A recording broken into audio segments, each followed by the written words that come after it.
Olá, bom dia. O presidente Jair Bolsonaro participa da posse do novo ministro do Supremo Tribunal Federal, André Mendonça. Na Academia de Polícia Federal, o presidente esteve na formatura de quase 700 novos agentes que vão atuar no combate ao crime. Moradores de Natal, capital do Rio Grande do Norte, já estão conferindo como vai funcionar a tecnologia 5G. E no Rio de Janeiro acontece o segundo maior leilão de petróleo e gás natural para a exploração do pré-sal. Sexta-feira, 17 de dezembro de 2021, o Brasil em Dia está começando.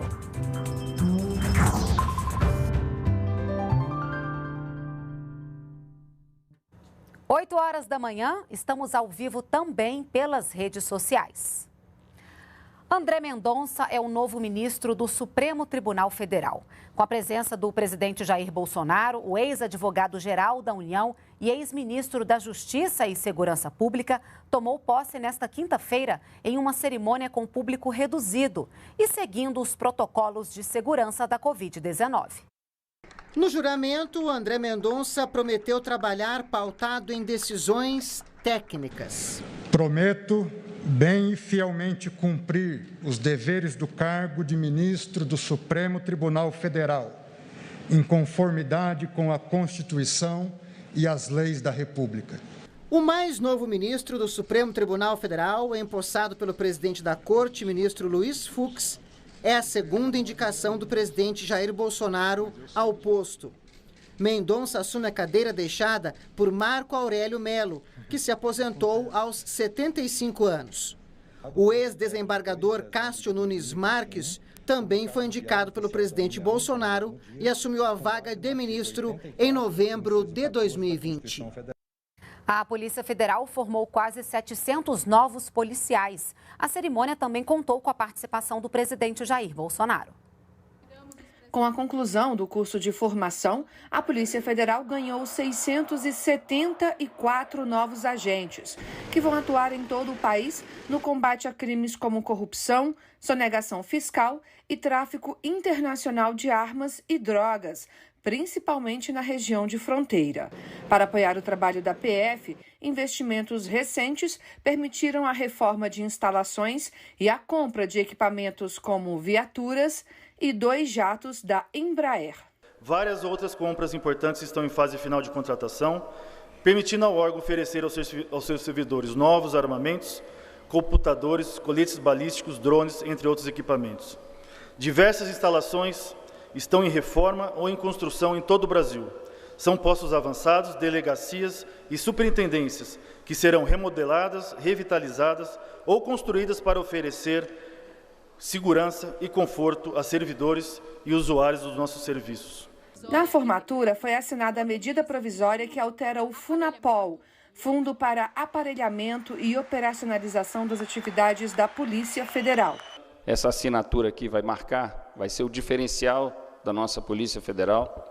Muitos e muitos anos sonhando com a polícia poder proporcionar algumas coisas, como, por exemplo, um plano de saúde. Essa medida provisória, essa alteração na destinação dos gastos do FUNAPOL, o presidente e eu acabamos de assinar, vai proporcionar que a Polícia Federal caminhe nesse sentido. O presidente Jair Bolsonaro destacou o combate à corrupção como uma das atividades mais importantes desempenhadas pelos policiais federais. Se associa muito à Polícia Federal no combate à corrupção. Sim, é uma das missões mais importantes de vocês. E vocês, agindo como agem, cada vez mais leva a nossa população esse verdadeiro sentimento que o Brasil pode dar certo. É um objetivo a ser perseguido, porque isso dá esperança a todos nós brasileiros que nós podemos sim, lá na frente, temos dias melhores para o nosso país. A Agência Nacional de Vigilância Sanitária aprovou o uso da vacina da Pfizer para crianças de 5 a 11 anos. Segundo a Anvisa, não há relato de efeito grave ou morte relacionados à vacina para esta faixa etária.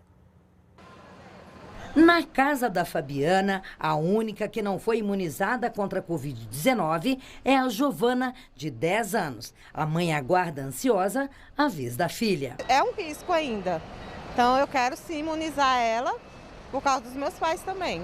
Países como os Estados Unidos, China e, mais recentemente, a União Europeia já estão vacinando crianças de 5 a 11 anos. Aqui no Brasil, o pedido da Pfizer para usar o imunizante nessa faixa etária foi apresentado no dia 12 de novembro. Junto à solicitação, a farmacêutica entregou à Anvisa um estudo realizado com quase 2.000 crianças, que comprova a eficácia das doses em 90,7%. Após uma avaliação criteriosa, a Anvisa aprovou a ampliação da vacina para a população pediátrica. A agência se baseou em informações científicas internacionais e ouviu associações médicas. Nós não hesitamos em recomendar as vacinas para as crianças nessa faixa etária. Só a Covid-19, nessa população, em especial, crianças e adolescentes, mata mais do que todas as doenças do calendário infantil somadas juntas anualmente. Segundo a Anvisa, é importante lembrar que a apresentação da dosagem e os ingredientes da vacina pediátrica contra a Covid-19 são específicos e o frasco será diferenciado pela cor. A agência também fez 17 recomendações, entre elas um local distinto para a vacinação infantil e a capacitação para profissionais responsáveis pela aplicação. Nós vamos ter frascos de diferentes cores, com dosagens diferentes para faixas etárias diferentes. A decisão agora cabe ao Ministério da Saúde, responsável pela compra e distribuição das doses para estados e municípios. O que tem norteado a comunidade científica internacional num cenário de incertezas é a base da pirâmide, benefício superando risco. Durante 2 dias, os moradores de Natal, no Rio Grande do Norte, vão conferir como funciona o 5G. Um estande foi inaugurado pelo ministro das Comunicações, Fábio Faria. A capital Potiguar é a primeira cidade do país a receber a nova tecnologia. No estande, os visitantes podem conferir as aplicações do 5G, como as luminárias que reconhecem os pedestres nas ruas. A gente consegue agregar tecnologias multifunções dentro da luminária, tais como reconhecimento facial de pessoas que podem ser suspeitas ou então foragidos. Esta empresa criou uma startup que promete um encontro virtual entre as pessoas por meio da robótica. Ele garante que quem está controlando o robô possa ver exatamente para onde o robô está se movendo em tempo real, controlar ele abertamente, vendo pela câmera 360 que acompanha e se projetar na sua tela. No início de novembro, a Agência Nacional de Telecomunicações, a Anatel, realizou o leilão dos lotes das faixas de frequência da internet 5G. É por meio das faixas que a internet ultra rápida chegará às pessoas, através das 10 operadoras que ganharam o leilão e pagaram por isso um total de 47 bilhões de reais. As gigantes do setor, Vivo, Claro e TIM, vão operar nacionalmente, mas há também empresas regionais, como é o caso da cearense Brisanet, que ganhou os lotes da região Centro-Oeste e Nordeste e é responsável pelo evento teste aqui em Natal. A expectativa do Ministério das Comunicações é que a internet 5G esteja em todas as capitais até julho de 2022. O ministro Fábio Faria explica o impacto da nova tecnologia na economia e na vida dos brasileiros. Nós teremos o 5G nos próximos 2 anos em grande parte do país. Então vai fazer com que a gente cresça o agronegócio, cresça a educação, cresça a segurança. A gente tem o Brasil tem tudo para virar um hub de inovação. O Conselho do Programa de Parcerias de Investimentos projeta para o ano que vem 390 bilhões de reais em investimentos no setor de infraestrutura do país. A previsão foi feita na última reunião do ano do PPI, que também apresentou um balanço do que foi feito neste ano e os novos projetos para 2022. O governo aprovou o modelo e as condições para a privatização de 2 estatais, a Companhia Docas do Espírito Santo, a Codesa, administradora dos portos de Vitória e Barra do Riacho, e a Companhia Brasileira de Trens Urbanos, em Minas Gerais. Durante a reunião também foi apresentado um balanço de 2021. Ao todo foram leiloados 60 projetos e até o fim do ano estão previstos outros 6. Foram leiloados portos, aeroportos, rodovias, a ferrovia de integração Oeste-Leste na Bahia e ainda projetos nas áreas de energia, mineração, óleo e gás. No total, a expectativa de investimentos é de mais de 334 bilhões de reais. E o tanto que o governo tem priorizado o investimento e não utilizado a agenda de concessões ou de privatizações para fazer caixa, o objetivo é investir no Brasil no longo prazo para superar os seus gargalos e se tornar mais eficiente. Para o ministro Paulo Guedes, 2022 será um ano de ampliação de investimentos. Por um lado, o combate à inflação, mas por outro lado, a taxa de investimento aumentando sistematicamente, a ampliação dos nossos programas de investimento e também o Auxílio Brasil, que é um programa forte de transferência de renda para 17 milhões de famílias mais vulneráveis no Brasil. Esse consumo vai estar aquecido e, do outro lado, o investimento também está se aquecendo. Nesta sexta-feira ocorre no Rio de Janeiro o segundo maior leilão de petróleo e gás natural da chamada Seção Onerosa do Pré-Sal. Este é um dos regimes de exploração que existem no país. São 2 campos de petróleo que estão localizados na Bacia de Santos. São eles Atapu e Sépia. A previsão com o leilão é que sejam arrecadados 11 bilhões e 100 milhões de reais só de bônus de outorga, que é o valor fixo que as petroleiras vão ofertar para a União para terem o direito de explorar as áreas. Este é um dos critérios para vencer o leilão.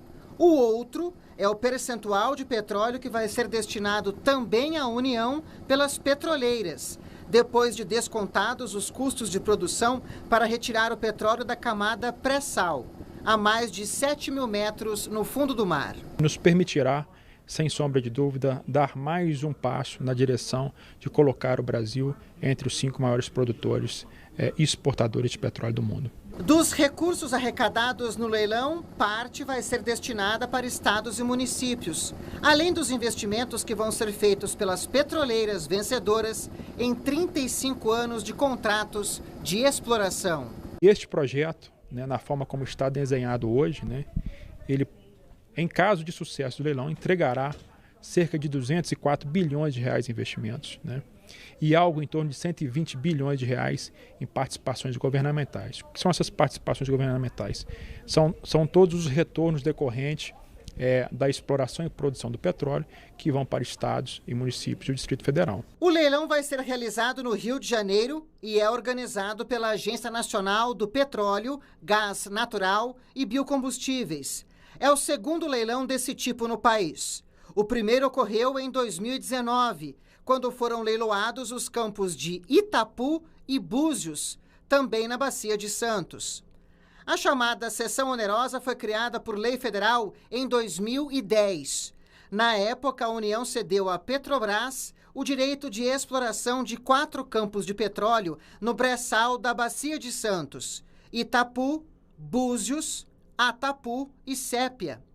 Estimava-se que nessas áreas existiam 5 bilhões de barris de petróleo. Estudos posteriores identificaram pelo menos 12 bilhões de barris de petróleo nas 4 áreas. É justamente o excedente de petróleo nestes campos que foi leiloado em 2019 e vai ser leiloado novamente nesta sexta-feira.